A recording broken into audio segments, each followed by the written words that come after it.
'em up, you critters. Pick 'em up. Horses pulling tanks and trucks. Johnny, you have a cigarette for me? One of those Canadians is all.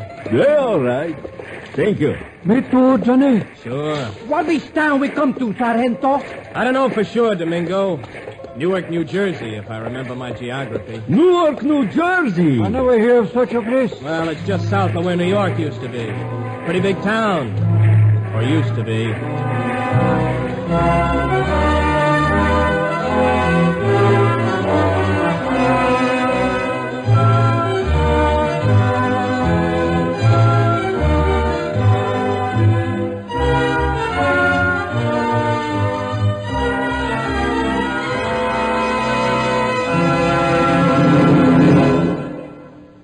The CBS Radio Workshop, dedicated to man's imagination, the theater of the mind. Today, The Long Way Home, a glimpse of a future we trust will never happen. A story of the fate of men to whom it is given to do what they have to do, with or without understanding, but with patience, goodwill, and a sense of comradeship.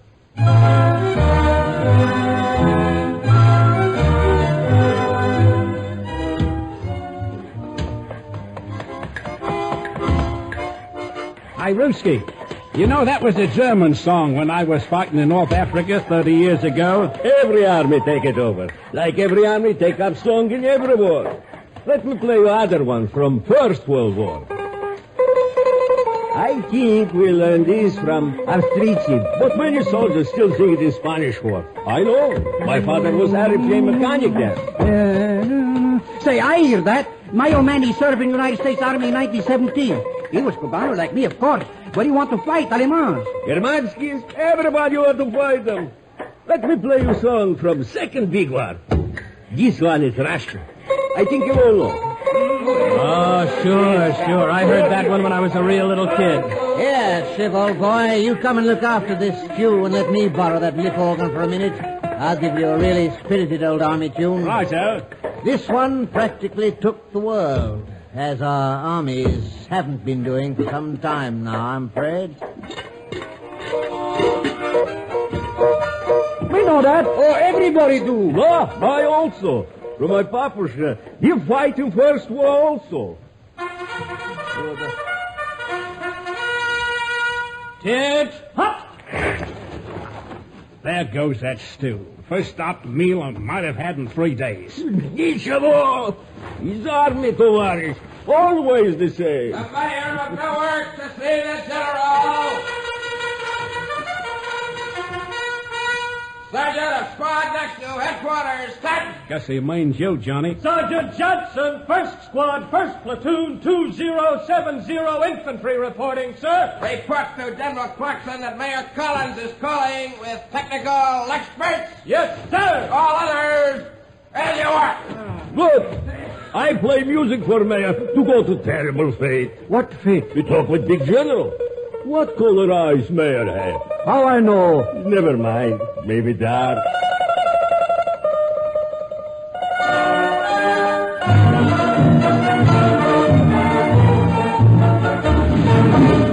Look here, Mr. Mayor. We know you have your problems, but we have worse ones. We have reliable information that an enemy force will attempt a landing somewhere around Cape May within 2 or 3 days. We've got to stop that. Whose force, may I ask, General Clarkson? How am I supposed to know by all the knobby knees in New Jersey? Our intelligence says it's probably General Wolfe with his Germans. Germans, General? Or whatever he's got now. But even if they're outer Tibetans, I can tell you we're in for a rough time. And so will you and your people be, Mr. Mayor, if we can't stop them from landing. I'm sorry, General, but I still don't see how we are involved. We are a community of civilians. Well, let me tell you, Mr. Civilian, you have the good fortune to be the head of one of the few cities in the world that has at least some serviceable walls left.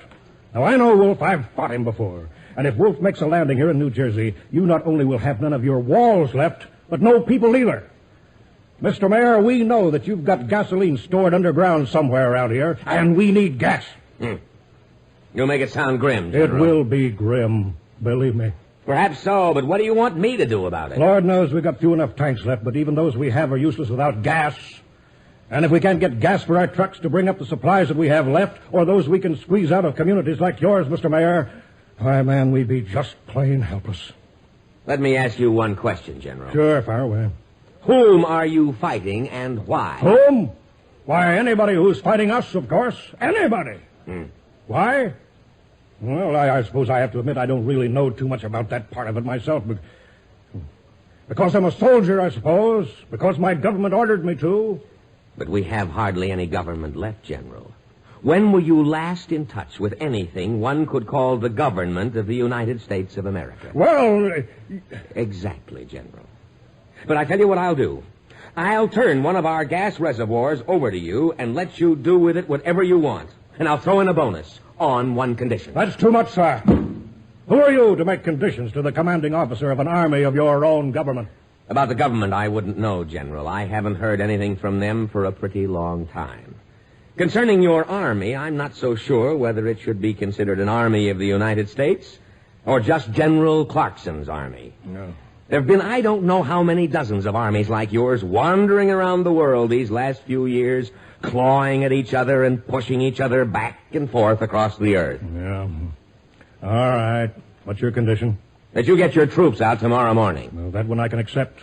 We have an appointment around Cape May anyway, if we can get your gasoline, that is. Well, don't let the difference in our points of view mislead you, General. We naturally wish you the best of luck. Thanks. You mentioned a bonus. Yes, it's something your intelligence apparently missed. Just before this whole mess started, the government enlarged a few of the natural caves in the foothills west of here and stored some airplanes there. There are about 5 or 6 left. Airplanes? I don't know how modern you'd consider them. Modern? Modern? Man, what does that matter when there hasn't been a factory on the face of the earth producing anything at all for years? I don't even know if I'd still recognize an airplane anymore. Well, they're yours, together with the gas, if your army leaves in the morning. Mr. Mayor, you got a deal. Now we'll at least have a chance against that wolf.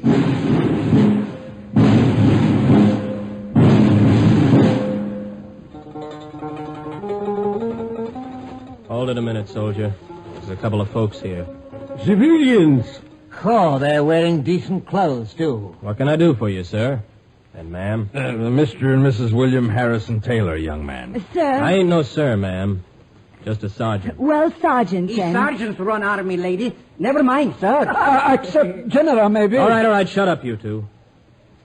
Yes, ma'am? Well, you'll have to forgive an old lady's curiosity, but it's been so long since we've heard anything about what is going on. We would have liked to have brought something for you and your men. Oh, there wouldn't have been any call for that, ma'am. The Army still takes pretty good care of us. He means we take good care. Don't mind them, ma'am. They're just road happy. Men get a little silly after marching a long time. You mean marching too long, Sergeant? I wouldn't know, sir. We go where we have to go. Yeah, but it's pretty far sometime, Johnny. You talk. You come only from Cuba. Me, I come all the way from Korea. So it's saying there's 8,000 miles of water between Melbourne and even the west coast of this blooming continent. Madam, permit a man to speak among children. Me, I come from Omsk. From Omsk? That is in Siberia. It is half around the world. Say, Sergeant, what kind of an army is this anyway? I thought it was American. Oh, it is that, sir. General Clarkson's army. But all those foreigners... Well, sir, in a war like this, you can't take too much account of nationalities. Now, Ivan, the Ruski here, we picked him up in Alaska after that big fight we had up there. His own outfit was just about wiped out. Well, he didn't have no place to go, so he joined up with us. And Sen here, he says he's a Korean. Seems he came over with that army that invaded California under General Yamento a couple of years ago. But he got lost in the hills. He had no way to get home. So he kept wandering around, and we picked him up when we got pushed back through Washington State by those Mohammedans of General Abdel Ali. Me, I joined up with these chaps in Canada after my own brigade was wiped out. Where else would a man go these days? Me, I believe in freedom. And me, I reckon I just like fighting. I have to repeat my question, young man. Is this supposed to be an American army? Why, sure it is, sir. Our commanding officer is General Clarkson in that tent over there. But, Sergeant... Never mind, William. The government undoubtedly has its reasons. Government? There is no government that I've heard from, at least. Not even about taxes. Don't fuss now, William. Sergeant. Yes, ma'am? Do you happen to be free from duty tonight? As far as I know, ma'am. Unless we get orders to move out. Well, our apartment is below street level, and so we still have a fairly decent place to live in.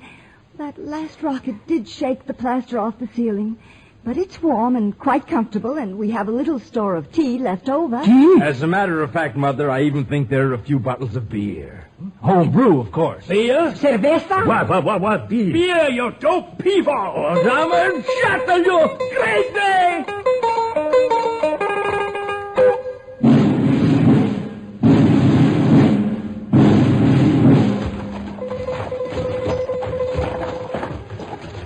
Stow it, Ruski. Can't you stop playing that tinkle box even while you're breaking your legs in this rubble? Hey, you don't like music when we go to party? Yeah, but we're not going to Kentucky. You could be carrying a squirt gun over that shoulder. I got 2 shoulders, Chief. One for gun, one for balalaika. Kentucky, where it is? Never mind, Carver. They ain't had a war there in 100 years. Somebody sure beat up this town, though. You say that after we go through Chicago, Detroit, Toledo? Oh, look the same. Yeah, I guess you're right, Sen. Hold it, guys. I think this is the place. Oh. Why, miss, we were looking for Mr. and Mrs. Taylor. We were invited. You're expected, too. Please come in. Oh, thank you, miss. We didn't know. Oh, look at our fellow. Ravel has found himself a little minka. Oh, come on. Shut up with that.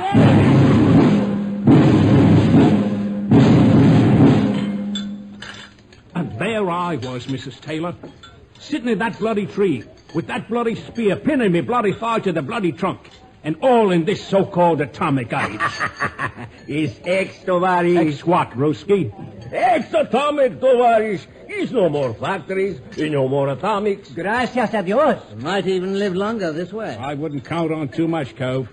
Why can't? We don't get pay anyway. Oh, stash it, Ruski. That reminds me of a fellow I served with in the Second World War. Well, we just landed on this island.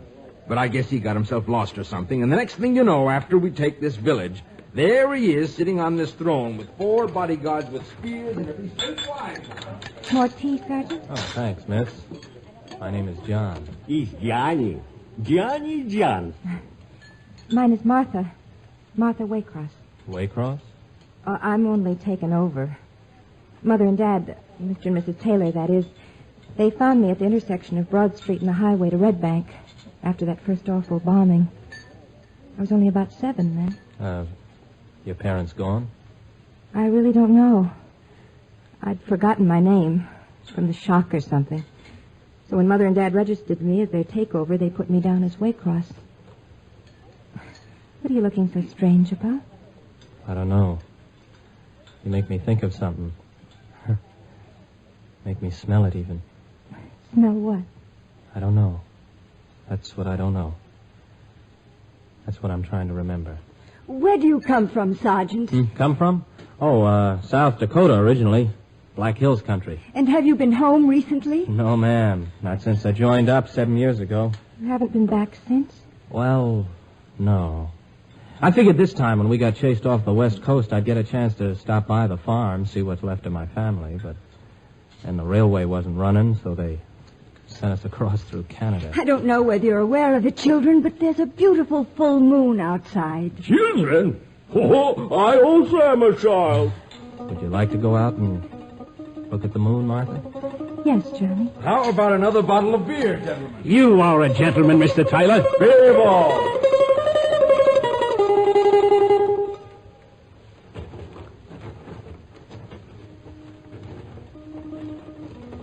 Johnny, what are you thinking about? I just figured out what you reminded me of before. Something nice, I hope. Oh, yeah. Real nice. I don't know if I can say it right, but it had something to do with when I was a kid back home on the farm. It'd be the sun and the bright blue sky in the summer, the smell of the green grass and the wheat and the corn. My mother would be in the kitchen usually, cooking up something good. And always in the summer, there'd be that warm breeze in my face and hair. What's that? Huh? That noise? Gosh, I hope it's the reinforcements we've been waiting for. General Bob Smith's outfit. I reckon we sure enough are moving out now.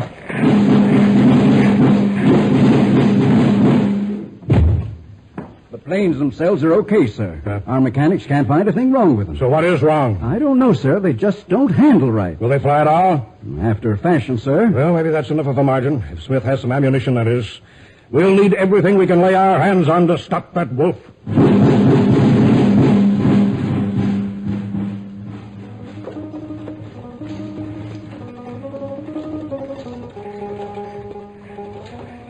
Johnny, are you as lonesome for home as you sound? Lonesome for home? Home, that's the Army, Martha. And lonesome, how could I be lonesome? I've been in this outfit since I was 14. Now, you're giving me an idea, though. Hope this one is nice, too. Heard it from a fella I went to school with. He went back home last year. He told me there are some folks that have moved into some of those caves in the hills, right near where I was raised.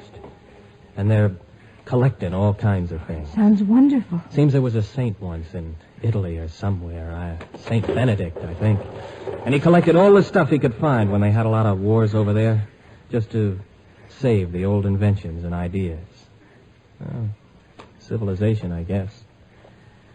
Well, those people back home are trying to do the same thing. Johnny, are you thinking of going back to join them? Oh, now, Martha, if a man had himself a good woman, I don't owe the Army any time anymore.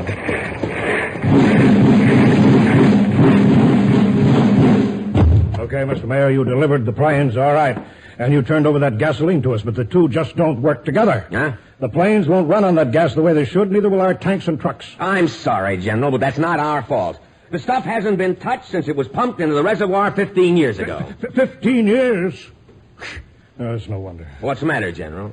Do you know what evaporation and condensation in an underground tank can do to gasoline in 15 years? I only hope the stuff is good for one mission at least.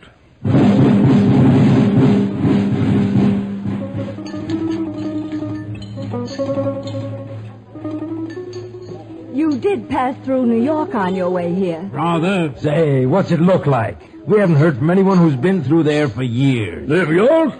Oh, kaput! It's true, sir. There ain't anything left.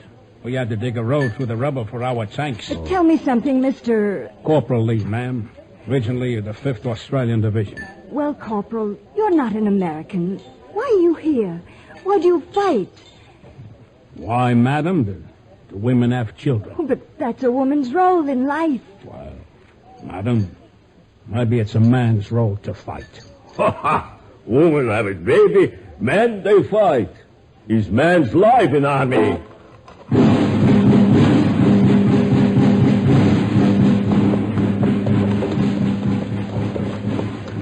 Well, all I can say, Bob, is I'm glad you got here. I have a hunch this wolf is going to be pretty tough to lick. He wouldn't risk a landing if he didn't think he was pretty well fixed. Where do you think he'll hit us? G2 says around Cape May. It makes sense, too. Well, you got here just in time, Bob. The mayor of this junk heap made me swear we'd move out in the morning. What do you mean, Major? Oh, heck, he had some gas stored underground from before the war. A few planes hidden in those caves, and so we made a deal. Now, it turns out, of course, that the gas is full of water and the planes practically refuse to fly on it. Still, you know the old saw, beggars can't be choosers. I'd have shot the so-and-so. I thought of it. But how would I have found those supplies of his? What do you got left? Not much. 5 tanks, M84s and 86s, about 20 6x6 trucks, a few rocket launchers, enough mortars and artillery for a couple of battalions. I've got about 15,000 men. Just about a division. Yeah, the way we used to think of it. Now it's an army. Yeah, well, I'm glad you caught up with us anyway, Bob. I don't know whether even the two of us together will be able to stop that wolf. Still, I suppose we better get ready to push out. Sentry! Have them sound assembly. We're moving out in 2 hours.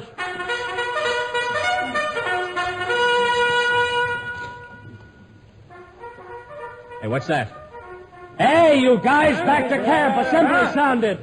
Now, Martha, I guess we're moving. What about those black hills of yours? Are we moving, son? Johnny, we go. You think this is invasion? Invasion who? I don't know, you guys, but the bugle gave it on the double. I'm sorry, honey. I guess you see I just can't go home yet. But you said... Yeah, I know I did, but I couldn't leave my outfit now, not when the guys are heading for another battle. Might be a real bad one. Oh, Johnny. Don't you go worrying now. Martha, I'll feel a lot better just knowing you're alive. You know that, I reckon. But it just don't seem like there's much time left anymore to do the things people really want to do. Come on, Sarge. Adelante!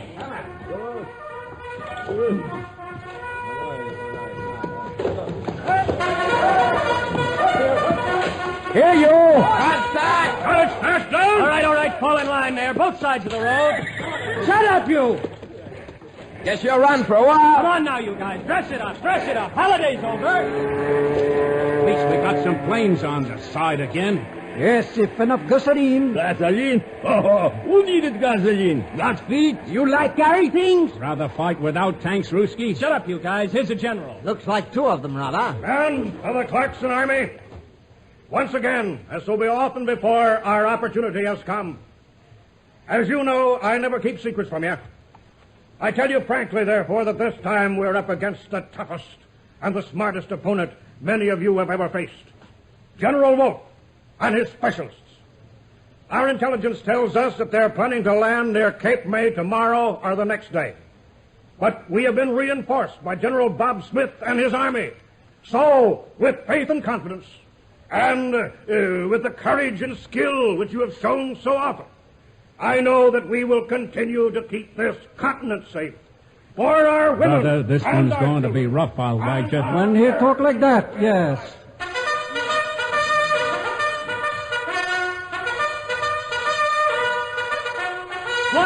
Cheers, hot, right, hey, right step, forward, hard.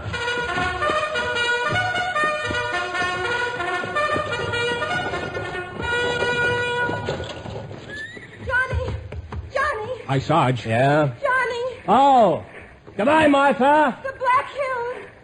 St. Benedict! Maybe I'll be back. Maybe, Martha.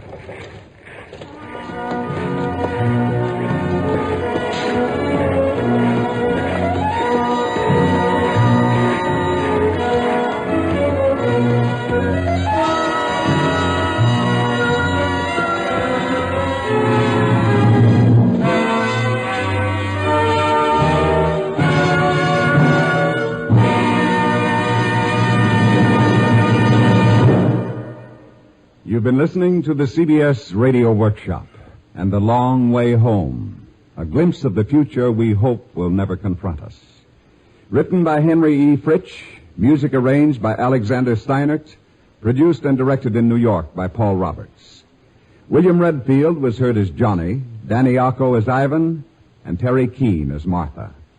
Others in the cast included Bob Dryden, Joseph Julian, Roger DeKoven, Nat Polan, Leon Janney, Guy Rep, Wendell Holmes, Jack Arthur, and Ruth Tobin. This is Ted Pearson inviting you to listen again next week when from Hollywood the CBS Radio Workshop presents Heaven in the Sky, an actuality broadcast of the tragedy of the Pacoima school disaster in which a disabled DC-7 fell into a crowded schoolyard. This is the CBS Radio Network. From Hollywood, the CBS Radio Workshop. He loved airplanes. He lived and breathed airplanes. His heaven was in the sky. It was just airplanes. He was building a model the morning he died. CBS Radio presents the CBS Radio Workshop, dedicated to man's imagination, the theater of the mind. The Empyrean is no longer empty. Where Apollo once drove his fiery chariot across the firmament, the afterburners of supersonic jets blast the stratosphere. As the airplane has shrunk the Earth, so has the air in which it flies been shrunk. A 500-mile-an-hour plane needs space in which to fly, more space than exists above our crowded land. And with tragic frequency, modern Icarus is learning that what goes up sometimes comes down in flames. Not quite 4 months ago, death fell without warning on a little California community. Fell into a crowded schoolyard from a peaceful sky. You are about to hear what happened that day in the words of those to whom it happened, those who live beneath our shrinking air. The CBS Radio Workshop presents a human document, Heaven is in the Sky, produced and directed by William N. Robeson. At 10:15 a.m., January 31st, flight engineer Waldo Adams grasped the 4 throttle knobs in his right hand and slowly pushed them forward. Pilot William Carr, responding to the mighty pull of the engines, eased the wheels slowly back, keeping his feet steady on the rudder pedals, and the latest DC-7B took off from Santa Monica Airport on its first functional flight after manufacture.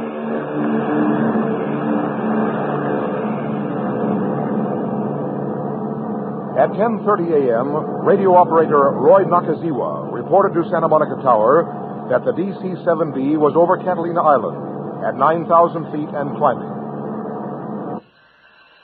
10 minutes later and 50 miles north, the classes changed at the Pacoima Junior High School. And the boys of the 7th grade streamed into the schoolyard for 45 minutes of fun and games. At 10:50, the Joshua trees of the Mojave Desert quivered as test pilot Roland E. Owen roared down runway 25 on the Palmdale Airport, the tailpipe of his F-89J Scorpion streaking flame. A routine flight, a radar check flight. His target plane, another jet, was already aloft and nearly out of sight in the clear blue sky. It takes a piston job, even a new 4-motored piston job, a little longer to make altitude. At 11:06, the DC-7B checked into Santa Monica Tower at 25,000 feet over Ontario, California. Some 50 miles northeast, the Scorpion was already at 25,000, making a radar fix on its target plane 8,000 feet higher.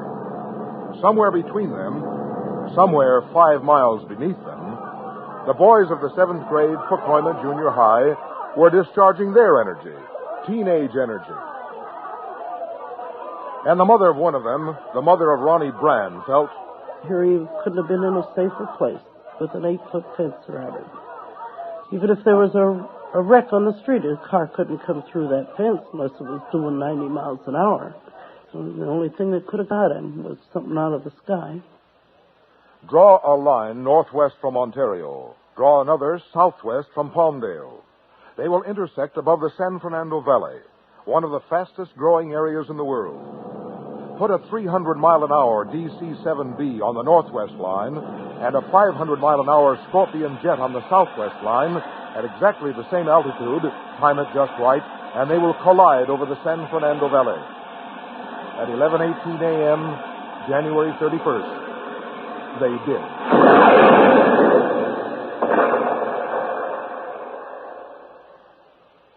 The San Fernando Valley is 20 miles long and more than 10 miles wide and dotted with pleasant little houses. But there are still places where a wrecked airplane might fall harmlessly to earth. Walnut groves, alfalfa fields, dry riverbeds, the rugged mountains to the north. Toward these, the Scorpion hurtled, now a ball of fire. By the dying DC-7B, its left wing sheared away, continued, faltering, falling toward the densely populated valley, pilot Carr vainly fighting the useless controls, while co-pilot Archie Twitchell reported to Santa Monica Tower, We're a mid-air collision. We're going in. Uncontrollable. We're headed, boy. 4 jets, too. I told you we should take shoots. Say goodbye to everybody.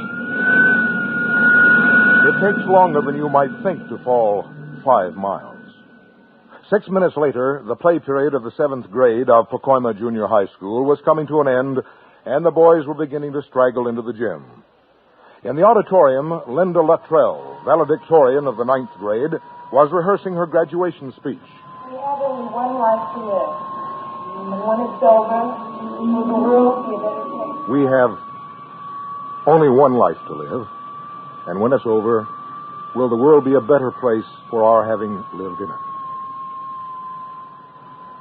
Intent on her words, Linda didn't hear the sound of falling death, but the boys of the 7th grade did. We was out on gym field playing, and then we heard this high whistle. And everybody looked up. I saw the whole plane just coming down. It was going around and around. It was on fire. And pieces were flying from it. And groups of metal were coming down together. And we all started running. I says, well, I'm with you. And we started running. And I seen Ronnie with me, and then I passed him, and then he passed me. I ran to try to get off a pole. I ran to get away. I ran from it. I just jumped to the ground and covered up my head.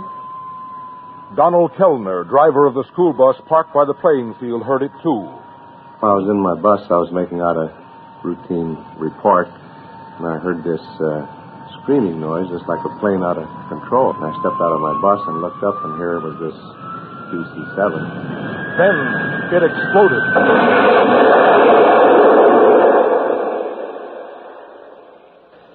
And that thing exploded. It was just right over their heads. And, of course, when they were running away from it, and these parts were rolling with them, and just knocking them down as they were running away from the thing. And they were trying so hard to get away from it, They were just running. I was running, and if I hadn't stopped real fast, I'd have probably got it, because there's a great big piece about 5 feet long come sliding across in front of me. And a few other times, some pieces might have hit me. My main thought was to get out of the way of all the pieces. It was sliding and flying. I didn't notice anything until the plane got right on top of me, and then it blew up, and then a bunch of stuff started flying over. I turned to take a step, and something blew me down.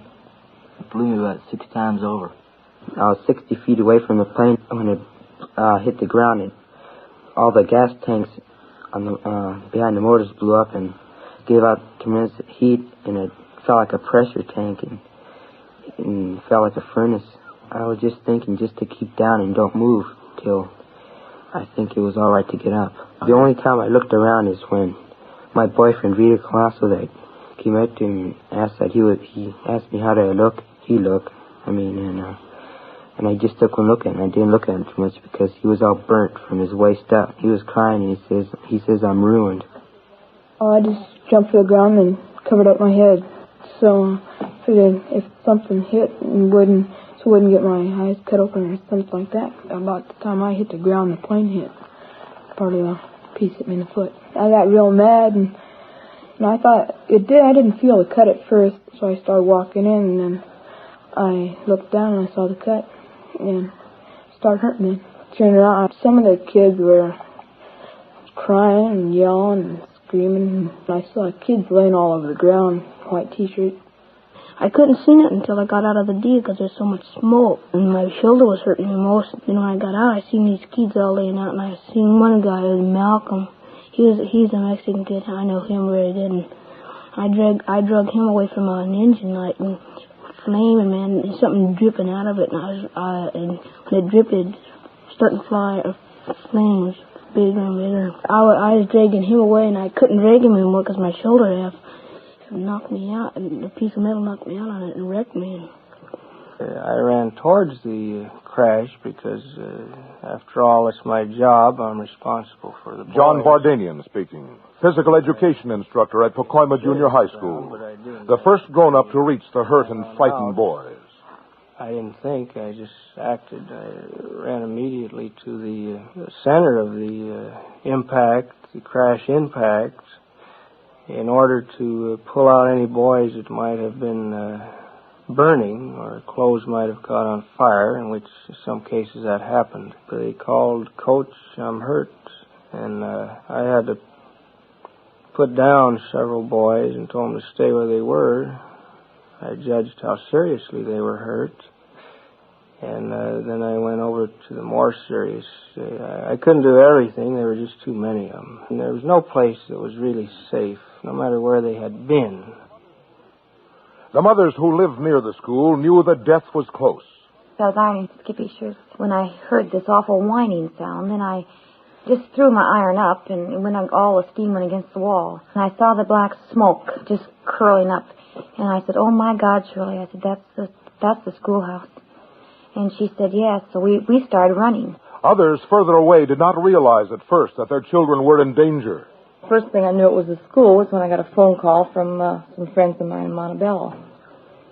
And then they said over radio that it was the 7th and 8th grade boys that was out.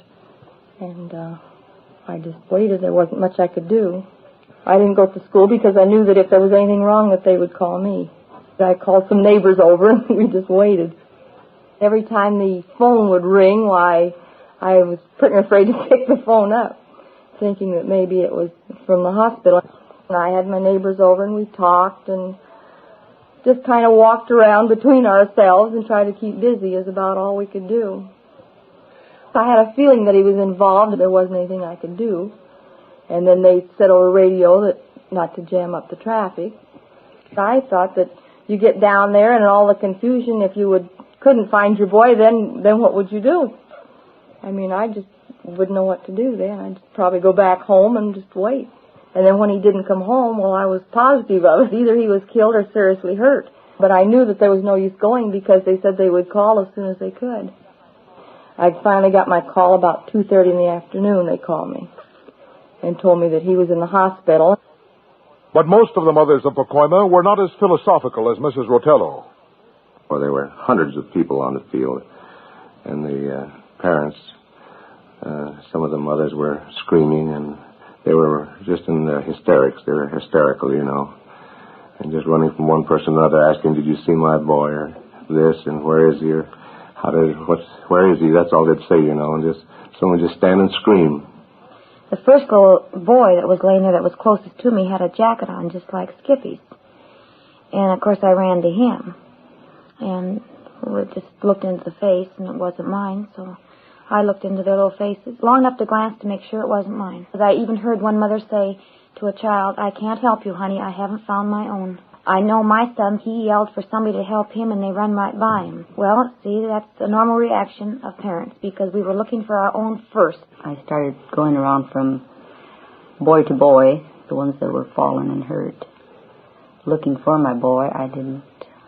I looked at everyone, and I was helping my neighbor find her boy. The parents, those that thought or knew their boys were out there, were a little panicky. I don't blame them.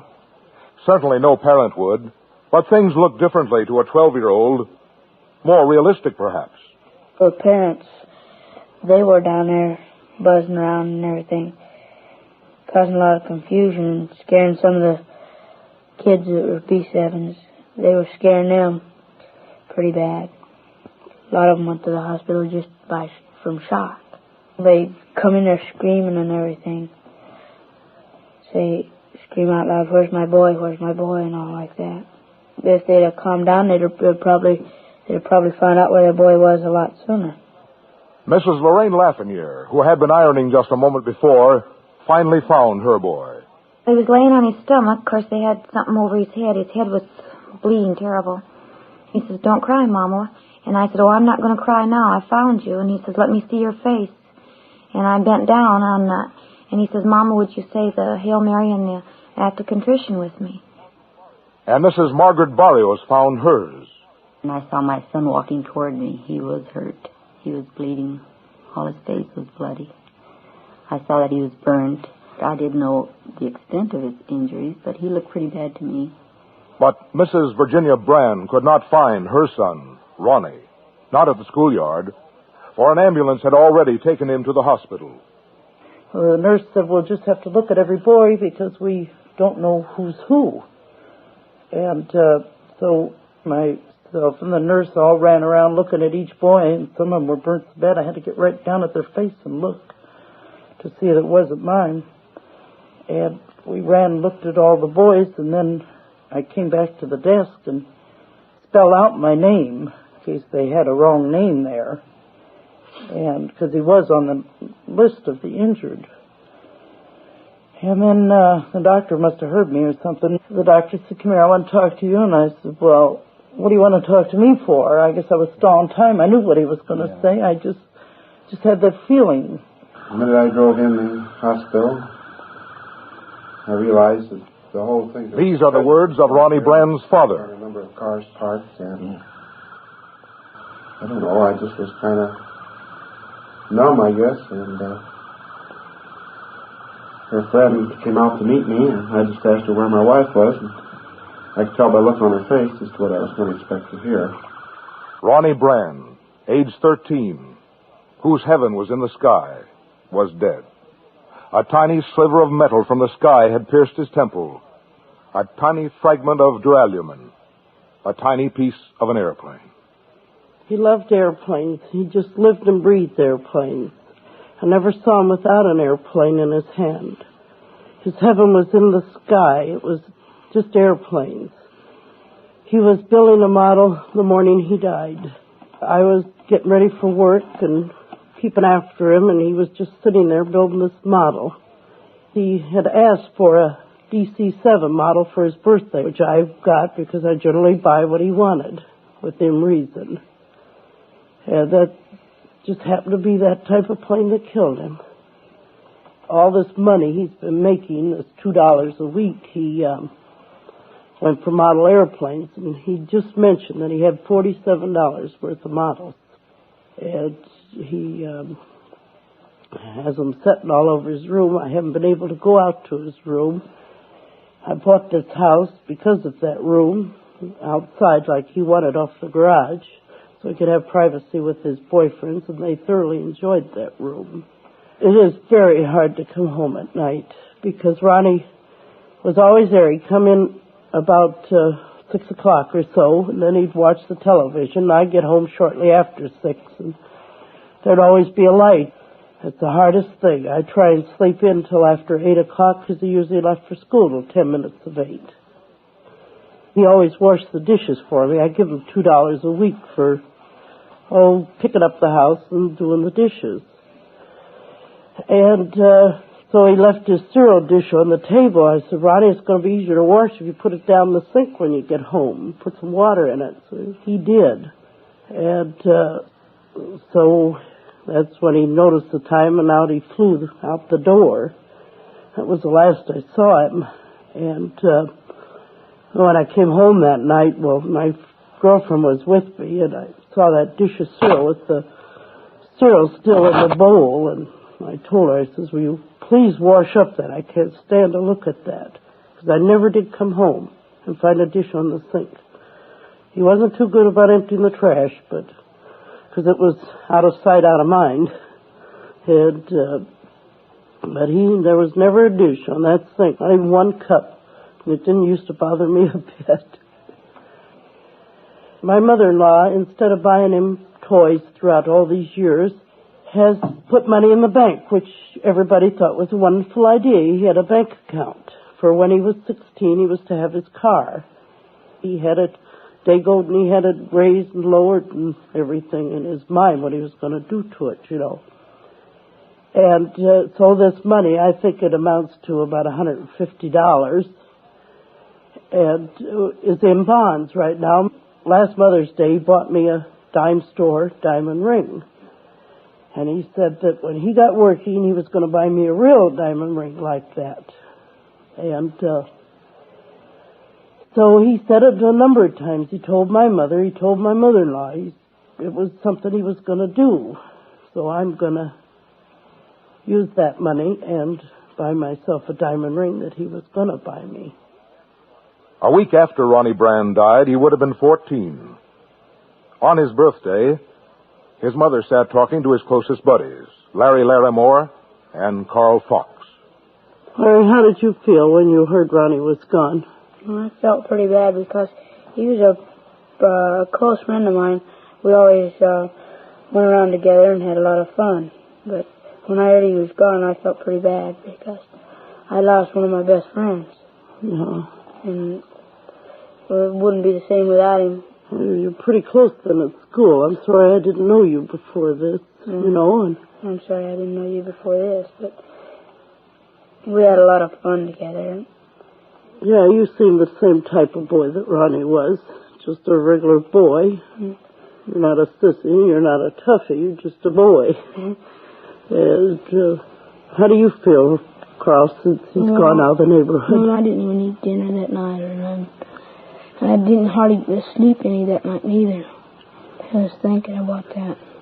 And after it's all over, but every day I get out of the deal, we meet, or Ron and me usually meet at this one place at brunch, and it's at these tables. And now I always go back to them tables, and I look over there, and I don't see Ronnie, but then I go someplace else. I know just what you mean. I always get out at the same, probably by the same period, and I always go over by the tables and look over and And I remember he's gone, and I walk over to find some other guy. I never see you kids out playing anymore in the neighborhood like you. I used to always see you out there flying the airplanes. Last Sunday was the first time I'd seen you. Since this all happened, I never saw one that I didn't see. The four of you are usually always together. I know we can't find each other anymore. You should really miss Ronnie then in the neighborhood and at school, everything. I never did lose a chum like that throughout my life. I never knew anybody that got killed like that one. Even casually, I didn't know him, but I imagine it's pretty hard. When I went to school, Ralph and everybody, they hardly ever meet because they don't know where to go. Ronnie used to always say, well, let's meet here and let's meet there, but now nobody to say that, so we don't know where to meet. I sure appreciate all you boys being pallbearers, because I know that's what Ronnie would have done, and that's why I didn't want you to dress up, because I figured it was the birthday party that Ronnie should have had tonight. That's why your father wanted to get you all suits, and I said, no, just whatever you clean up in. But Ronnie wouldn't know you kids all in suits, and so I figured it was just kind of the kids that would have been there at the party. His heaven was in the sky. May he and his two dead schoolmates, Bobby Zellen and Evan Elsner, and the four crewmen of the DC-7B, and the pilot of the F-89J, find their heaven less crowded than the skies above our peaceful land, where death lurks in the ever-shrinking, overcrowded air.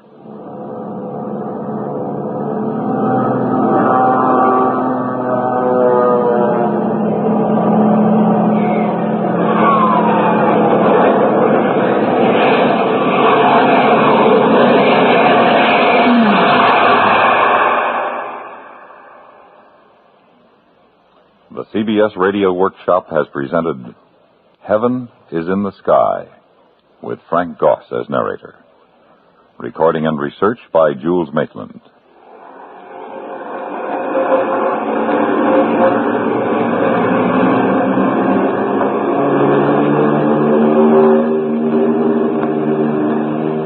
Next week from New York, the workshop presents I Have Three Heads, a study of the techniques, possibilities, and improbabilities of tape recording. A visit backstage in broadcasting, where things happen that are stranger, more exciting, and more fun than anything Alice ever discovered behind the looking glass. Next week at this same time, I Have Three Heads. Now stay tuned for Suspense, which follows immediately over most of these same stations.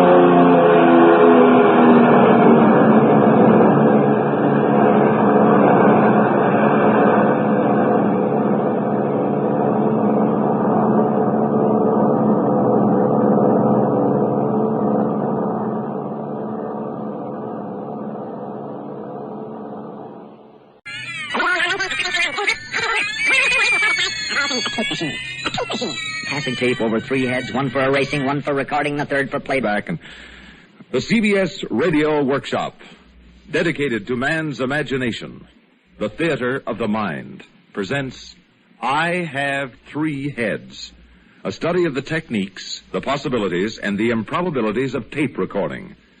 Today's workshop was conceived and created by CBS radio engineer Mort Goldberg. In today's workshop, Mr. Goldberg has been aided and abetted by... hey, hold on. Slow down, wait a minute. Too fast.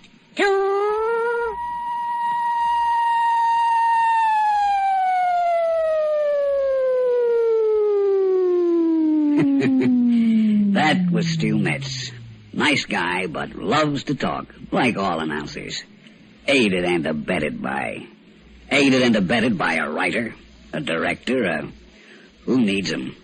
All you need for a good bang-up tape job is a good engineer like Morty and a trustworthy, loyal, helpful, friendly tape machine like me. That's all you need. Morty and I, we put our heads together. His 1 head and my 3, and we can do anything. Yes, sir, anything. Uh-oh. Who's this coming in? Don't they know this tape room's closed until tomorrow morning? Okay, Bill. Tape room 18's clear. Ready to take her inside there? Right. Maintenance men. Prod you, poke you, take your insides out. Regular little Dr. Kildare's. Man, these new machines get heavier all the time. You said it.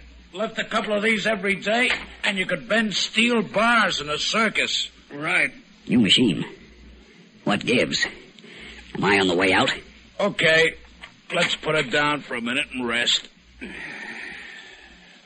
tired, boy. Get a cable. We'll have to stretch it to the new box. Over in the corner. Got it. Well, what are you waiting for?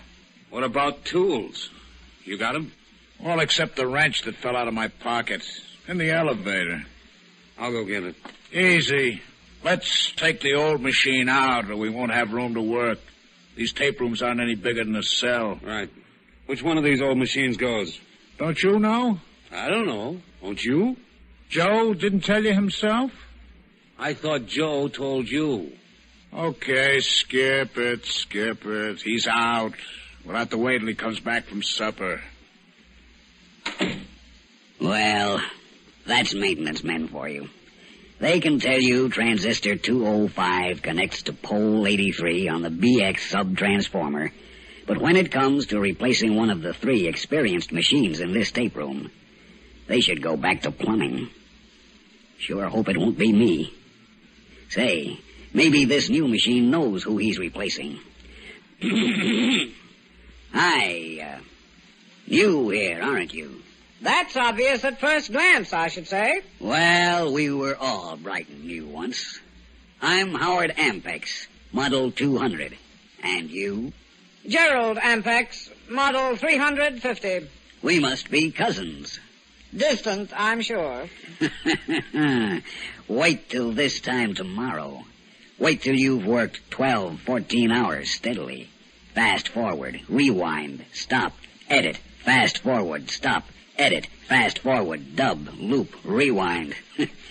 I hope I'll see you after a week. I doubt whether you will. What do you mean by that? I saw how you trembled when I was ushered in a few minutes ago. You're quite sure I'm here to replace you, aren't you? Oh, am I? I heard those maintenance men talking. I remember every syllable of every word, like a good tape machine should. I'm quite aware of what they said. Are you? Let me play them back to you. Remember? The tape room door opened, and then Frank and Bill started talking. Okay, Bill. Tape room 18's clear. Right. There's no machine inside there. Right. Well, what are you waiting for? Let's steal her. What about Joe? Joe comes back from supper. Get a wrench and stretch him out in a box. Right. Okay, let's skip. The elevator man's in my pocket. Let's lift, take her out, and sell her. Well, now, Gerald, which of us machines is going out tonight? Howard Ampex, that's the most dishonest thing I ever heard. What's dishonest? I didn't change a word. You changed the order of the words. You changed the whole implication of their conversation.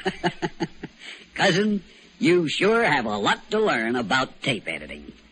You mean that's what we do here? You... Certainly not. We don't change meanings, that is. You're right. It is dishonest. That's why tape recordings are thrown out in the courts of most states. That's why editing for broadcast takes an entirely different turn.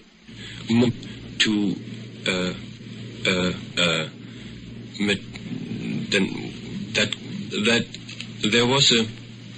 What's that? A voice on the tape room floor. Just part of a day's work. An hour's work, more or less. It took a whole hour to get that? Let me explain. This morning, Morty came in with a fella named George Vikas. Produces a show called Update. Vikas and Morty had a German student on a piece of tape. I got to know a few students. My own impression from America students was that there was a... Now, Gerald, is that clear? That there's more. Well, it's rather hard to get the drift. Of course it was. With radio, people are listening on small sets. People are listening in cars. Things have got to be very clear. You play something like that, all over the country, people think something's wrong with their radio. So how did you save the country? What? Oh, Morty and I go to work. Morty wants to start at the beginning of the student's words, so he punches me into rewind.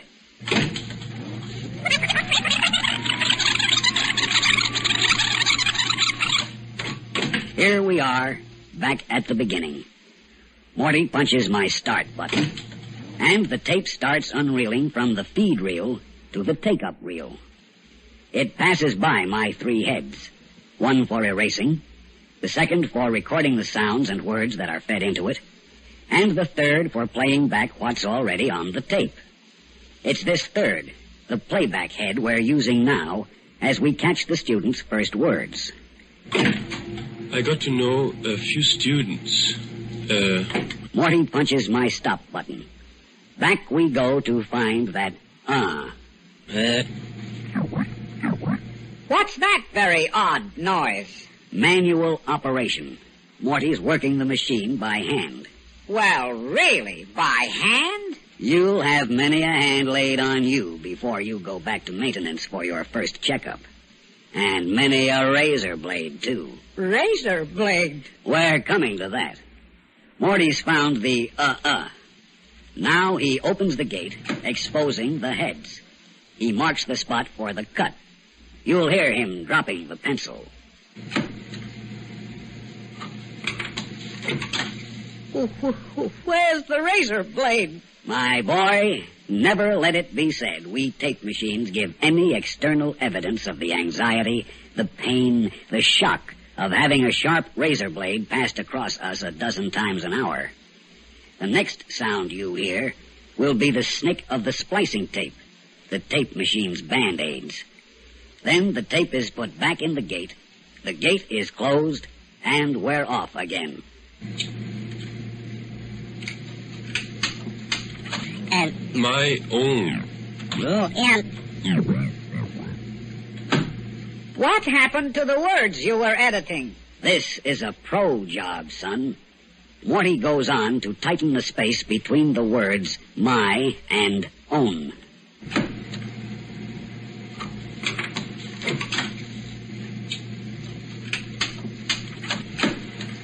There you have it. Now you'll hear what Morty's edited so far. Taking out the tightening the space between the my and own. A few students. My own impression. Uh-oh. Another to come out. And an im from that impression. So Morty makes a mark after my own, pulls the tapes by hand this time, and marks the tape ready to cut after the first im. My own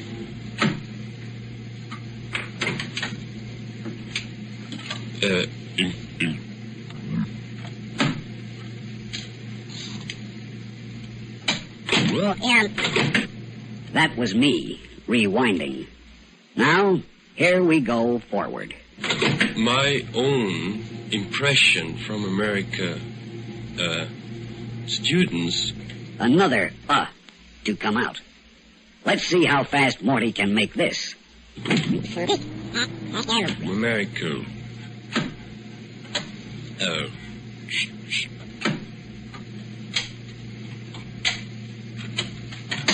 Impression from America students was that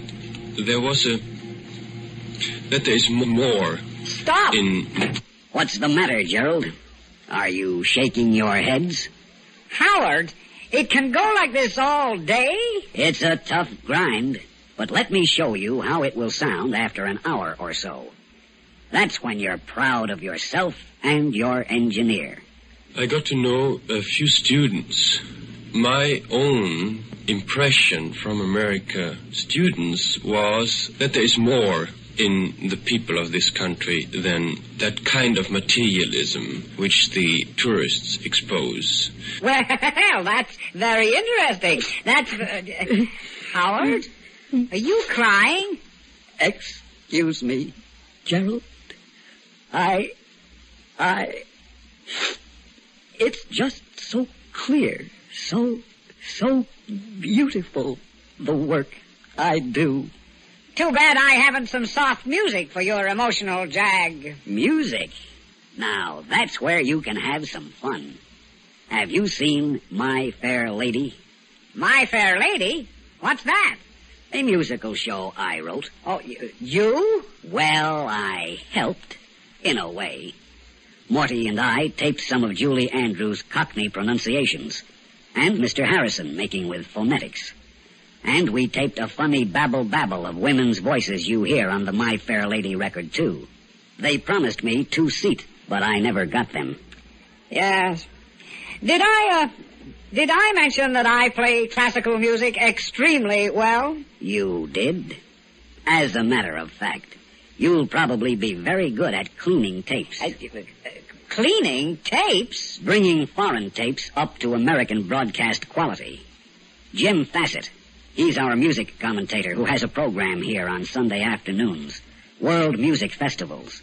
He goes to Europe and brings back orchestras and singers in concerts American audiences might never hear. But listen.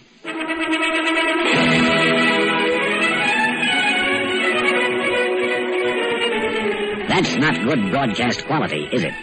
Sounds like the Oskaloosa Little Symphony. On us American machines, yes. But remember, Gerald, these tapes are made in Europe. Different machines. Jim and Morty and I work on these European tapes to restore the original quality. Take this piece of tape. You and I switch back and forth. You play the Fassett, Morty, Howard American version. I'll play the original tape. Here I go.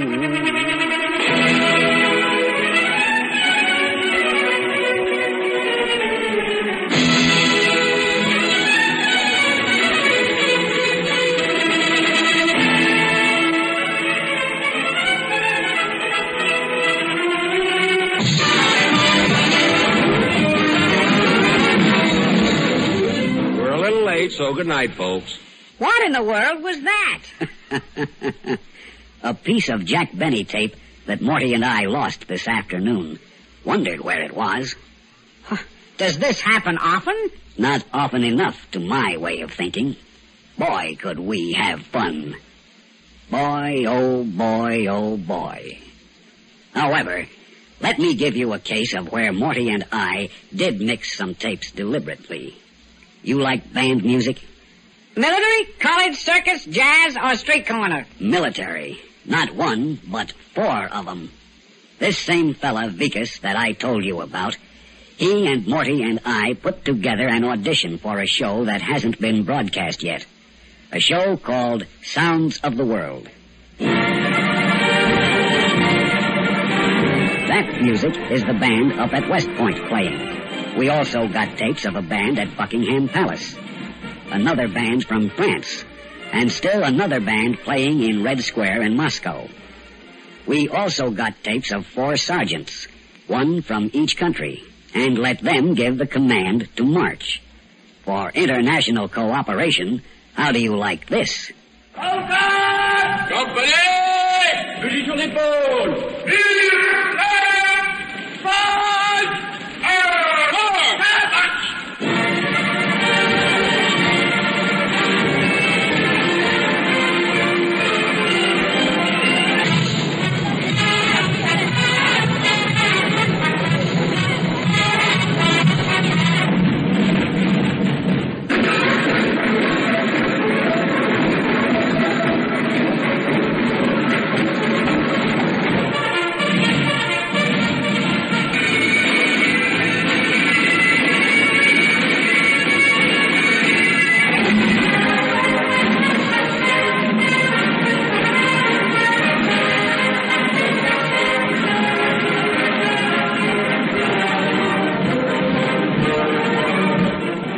bands of the world. 4 military bands from West Point, England, France, and Russia.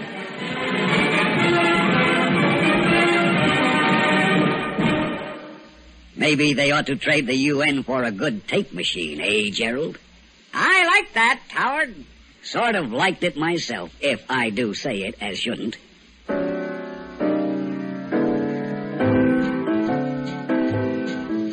Say, Howard, what's that tune? That tune? Oh, it's a little number I wrote myself.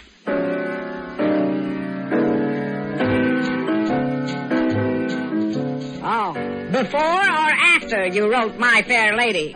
Well, to edit this statement correctly, I, little old Howard Ampex of Tape Room 18, am probably the only tape machine that had a song especially arranged for him. For years, Morty has played tape backwards and forwards and upside down. But he has never had the chance, until just the other day, to find out what happened when an orchestra taped a song backwards, and then I played it forward again.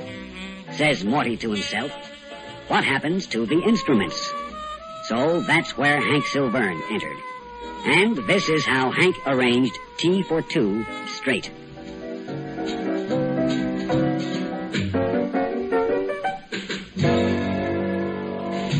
Now, I taped that, and here's how it would sound if played backwards.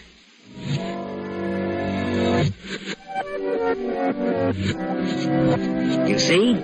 Almost everybody's done that, including the 2 million people who own home tape recorders.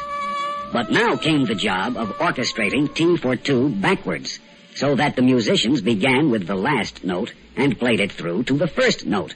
Here's how that sounded.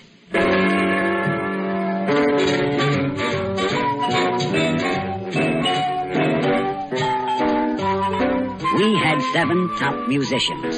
Hank at the piano, then guitar, bass, drums, vibes, sax, and trumpet. 4 musicians who could play T for 2 straight in their sleep. This backward arrangement almost drove them to the point of turning in their union cards. But you should have seen their faces a few minutes later. Here's what we've been working for. A popular song, T for 2, orchestrated and played backwards. Now reversed and played forward so that the tune is recognizable. Did you ever hear music like this?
Holy smoke, Howard! That's out of this world. Well, let's say just barely in it. First time anybody but Morty and me and Hank and a few others have heard that music. Gosh, Howard, I feel so low. Low? About what? I didn't recognize you as a pioneer. Don't be corny and call me the tape machine's tape machine. It's all in the day's work. Come on, cheer up, Gerald. Uh-oh, someone's coming. Well, Bill, all set to get this new machine rolling? Right. What number machine are we taking out? Number 20. Got your wrench? What wrench? The one you left in the elevator earlier. I got it. Well, hold it a minute. I forgot mine. I guess it's goodbye, number 20. Cheer up, Gerald. Old tape machines never die. They just go back and get new heads. If they come around with those 2 tickets they promised you for My Fair Lady, shall Morty and I tell them where you are? Don't bother. Morty made his own special version out of 3 recordings. Charlie Applewhite, Sylvia Sims, and Dinah Shores. Want to hear it? Just for kicks? Fast forward, stop, start, and just for kicks. I could have danced all night. I could have danced all night and still have begged for more. I could have spread my wings and done 1,000 things I've never done before. I could have danced,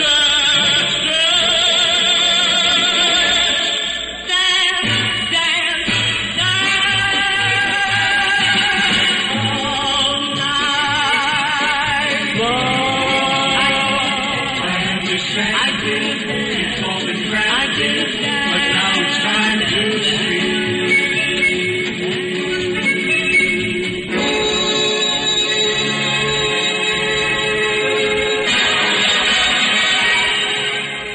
Today's workshop, I Have 3 Heads, was conceived and created by CBS radio engineer Mortimer Goldberg.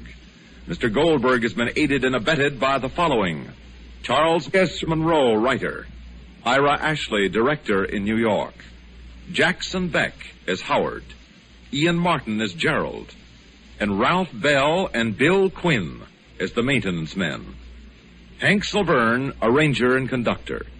Stuart Metz, your announcer.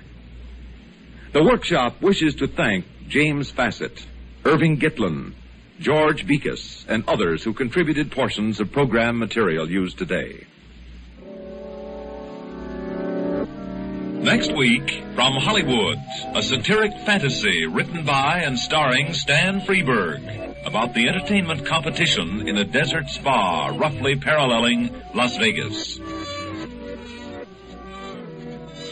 I'd like to remind you that all... From Hollywood, the CBS Radio Workshop.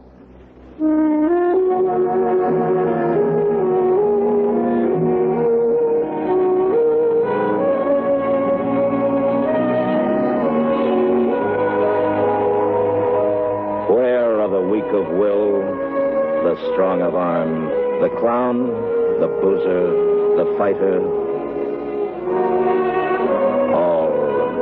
All are sleeping on the hill.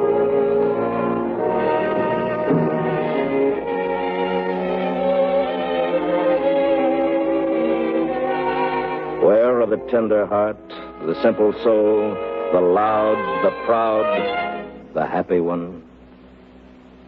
All are sleeping on the hill.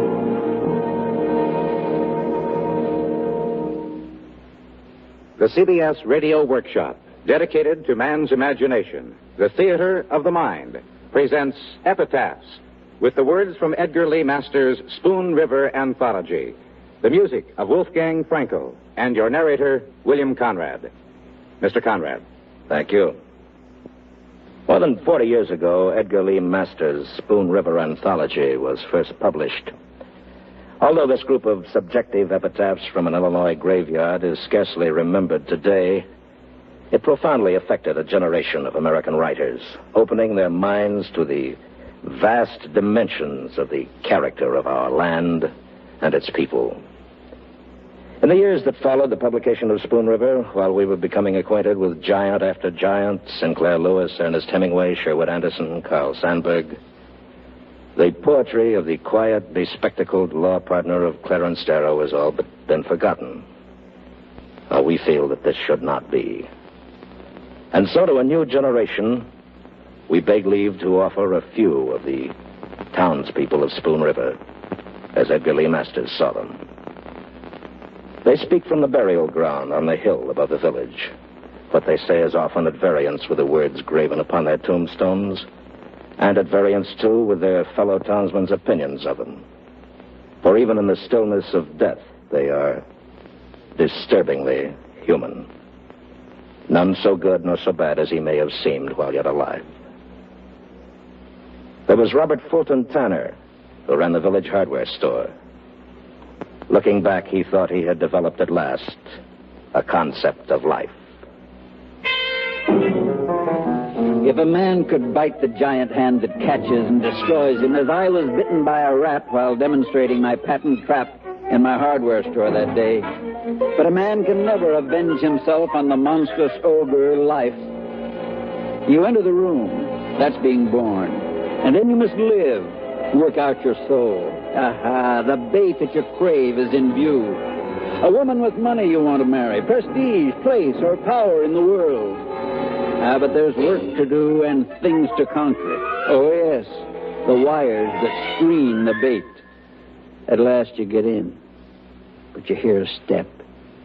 The ogre life comes into the room. He was waiting and heard the clang of the spring to watch you nibble the wondrous cheese and stare with his burning eyes at you and scowl and laugh and mock and curse you, rubbing up and down in the trap until your misery bores him.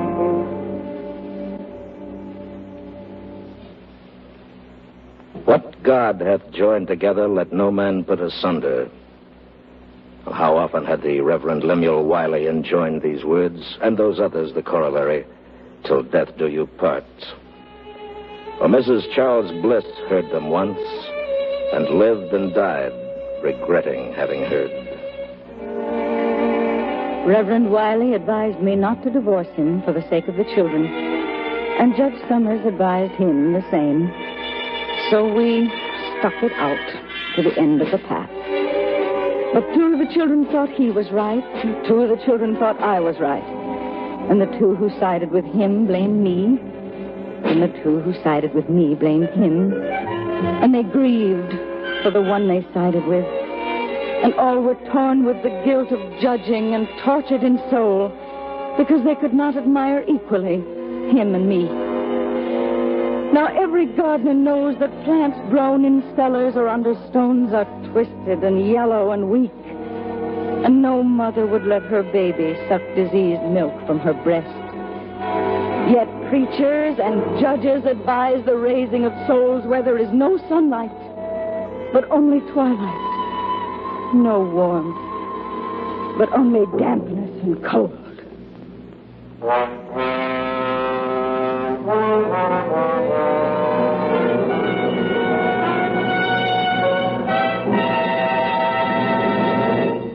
Preachers and judges.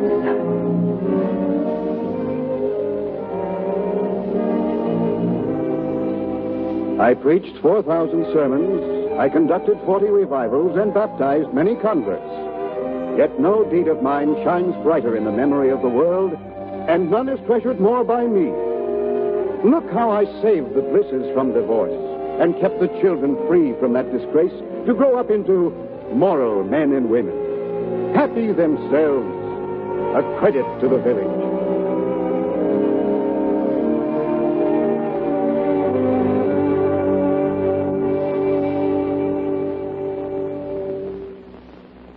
The population of the burying ground on the hill is far greater than the village itself, for most of those who passed through the village now rest here. Those who had known the men of the Revolution, those who had marched off to Mexico in 46, and to Vicksburg and Gettysburg and Petersburg sometime later, and those who sent lovers and sons to the war between the states. Here are three such: Nolt Hoheimer, Ann Rutledge, and Hannah Armstrong.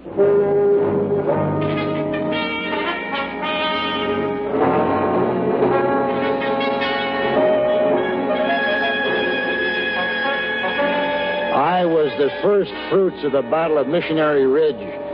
When I felt the bullet enter my heart, I wished I'd stayed at home and gone to jail for stealing the hogs of Curl Trenery instead of running away and joining the army. Rather 1,000 times the county jail than to lie under this marble figure with wings and this granite pedestal bearing the words Pro Patria. What do they mean, anyway?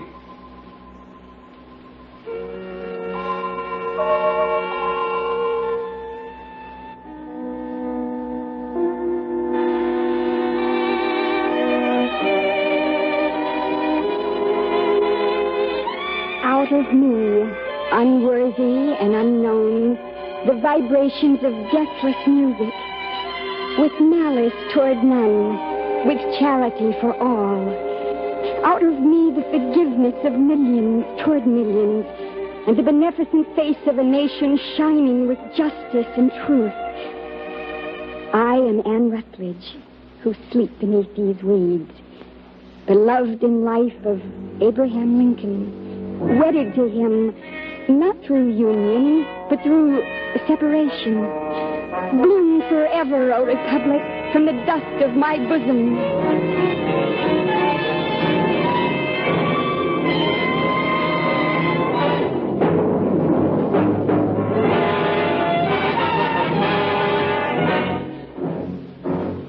I wrote him a letter asking him for old times' sake to discharge my sick boy from the army. But maybe he couldn't read it. Then I went to town and had James Garber, who wrote beautifully, write him a letter. But maybe that was lost in the mails. So I traveled all the way to Washington. I was more than an hour finding the White House. And when I found it, they turned me away, hiding their smiles. Then I thought, oh, well, he ain't the same as when I boarded him and he and my husband worked together and all of us called him Abe there in Menard. As a last attempt, I turned to a guard and said, please say it's old Aunt Hannah Armstrong from Illinois. Come to see him about a sick boy in the army. Well, just in a moment they let me in. And when he saw me, he broke in a laugh and dropped his business as president and wrote in his own hand Doug's discharge. Talking the while of the early days and telling stories.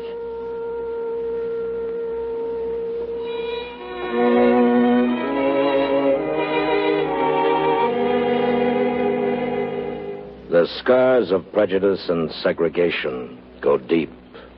A man and a boy who knew the racism of Spoon River still remember from the grave. Shack Dye and Yi Bo.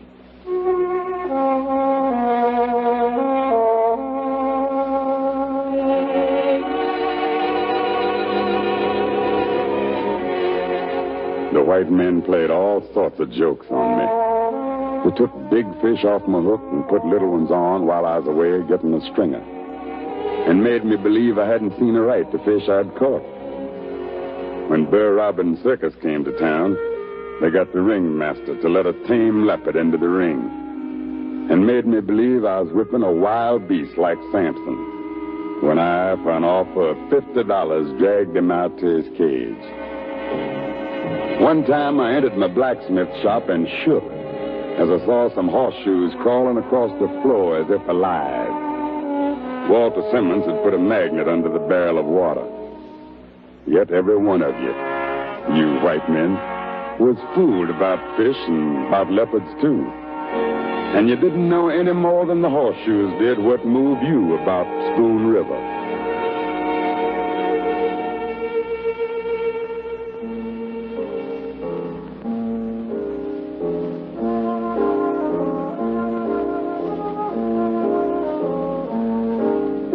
They got me into the Sunday school in Spoon River and tried to get me to drop Confucius for Jesus. I could have been no worse off if I had tried to get them to drop Jesus for Confucius. For without any warning, as if it were a prank, and sneaking up behind me, Harry Wiley, the minister's son, caved my ribs into my lungs with a blow of his fist. Now, I shall never sleep with my ancestors in Pekin, and no children shall worship at my grave.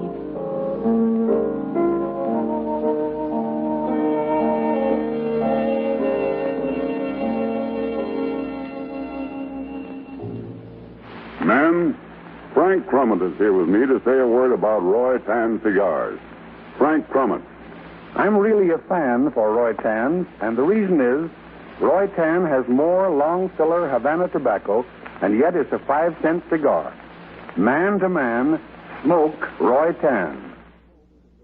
It is written, the sins of the fathers shall be visited upon the children, even unto the 3rd generation. Willard Fluke and his daughter learned this bitter truth, one with hopelessness, the other with tranquil acceptance. My wife lost her health and dwindled until she weighed scarce 90 pounds. Then that woman whom the men styled Cleopatra came along, and we married ones all broke our vows, myself among the rest. Years passed, and one by one, death claimed them all in some hideous form. And I was borne along by dreams of God's particular grace for me, and I began to write reams on reams of the second coming of Christ. Then Christ came to me and said, "Go into the church and stand before the congregation and confess your sin." But just as I stood up and began to speak, I saw my little girl who was sitting in the front seat. My little girl who was born blind. After that, all is blackness.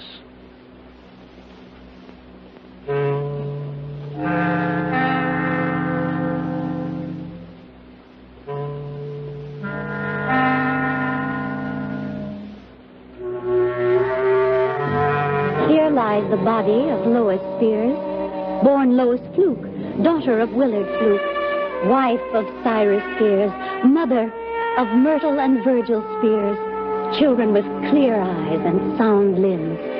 I was born blind. I was the happiest of women, as wife, mother, and housekeeper, caring for my loved ones and making my home a place of order and bounteous hospitality. For I went about the rooms and about the garden with an instinct as sure as sight, as though there were eyes in my fingertips. Glory to God in the highest.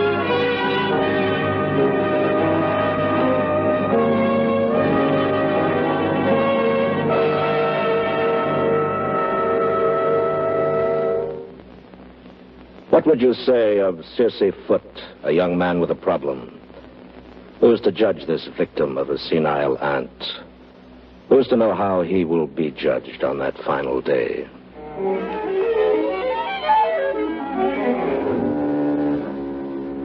I wanted to go away to college, but rich Aunt Persis wouldn't help me. So I made gardens and raked the lawns and bought John Alden's books with my earnings and toiled for the very means of life. I wanted to marry Delia Prickett, but how could I do it with what I earned? And there was Aunt Persis, more than 70, who sat in a wheelchair, half alive, with her throat so paralyzed when she swallowed the soup ran out of her mouth like a duck. A gourmand yet, investing her income in mortgages, fretting all the time about her notes and rents and papers. That day I was sawing wood for her and reading Proudhon in between. I went in the house for a drink of water, and there she sat, asleep in her chair, and Proudhon lying on the table, and a bottle of chloroform on the book she used sometimes for an aching tooth. I poured the chloroform on a handkerchief, and I held it to her nose till she died. Oh, Delia, you and Proudhon steadied my hand. And the coroner said she died of heart failure. I married Delia and got the money. A joke on you, Spoon River?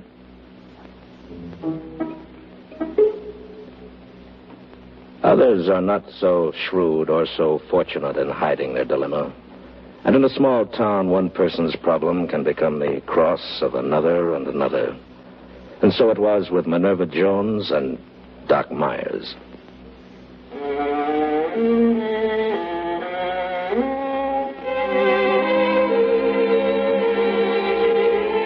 I'm Minerva, the village poetess.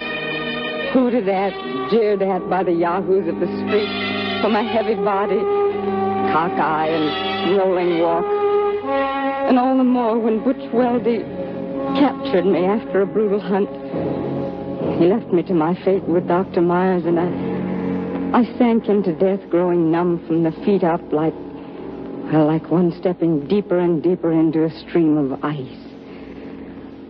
Will someone go to the village newspaper and gather into a book the verses I wrote? I thirsted so for love. I hungered so for life.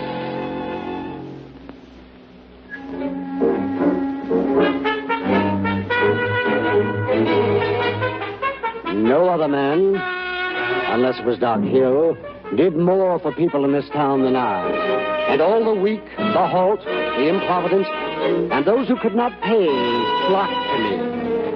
I was good-hearted, easy Dr. Myers. I was healthy, happy, in comfortable fortune, blessed with a congenial mate. My children raised, all wedded, doing well in the world.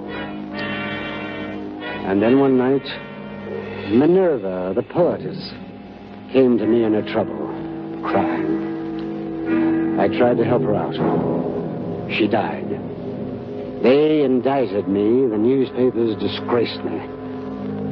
My wife perished of a broken heart, and pneumonia finished me.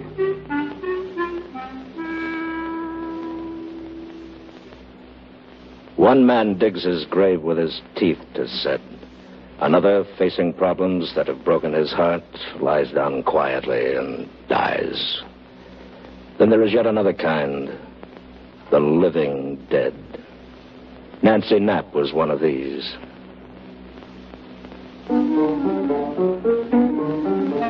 Well, don't you see, this was the way of it. We bought the farm with what he inherited, and his brothers and sisters accused him of poisoning his father's mind against the rest of them. And we never had any peace with our treasure. The moraine took the cattle and the crops failed, and lightning struck the granary, so we mortgaged the farm to keep going. And he grew silent and was worried all the time. Then some of the neighbors refused to speak to us and took sides with his brothers and sisters, and I had no place to turn. As one may say to himself at an earlier time in life, no matter, so-and-so is my friend, or I can shake this off with a little trip to Decatur.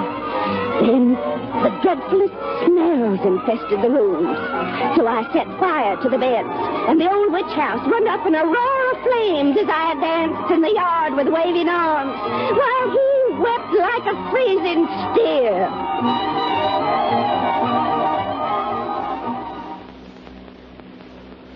Thank God not all of us are mean and wretched and weak. Thank God for the hope he gives all of us when he puts people like Lucinda Matlock upon this earth.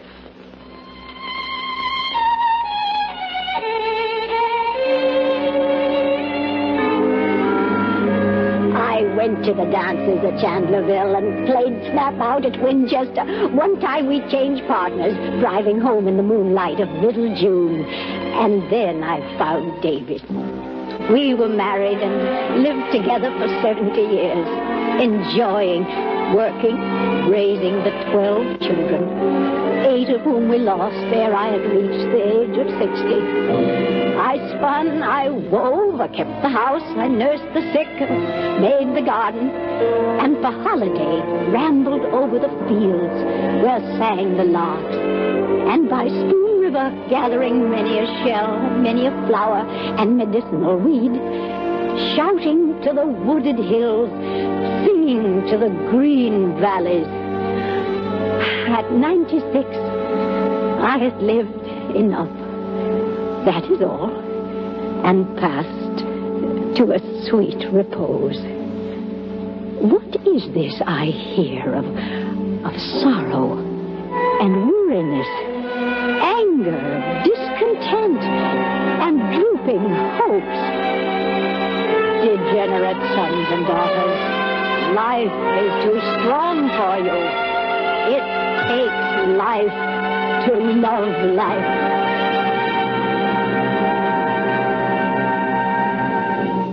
Where are they now?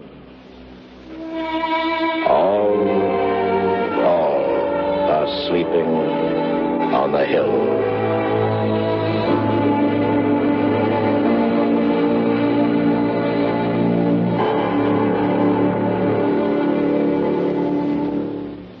You have just heard the CBS Radio Workshop's production of Epitaphs, excerpted from the Spoon River Anthology of Edgar Lee Masters, with original music composed and conducted by Wolfgang Frankel.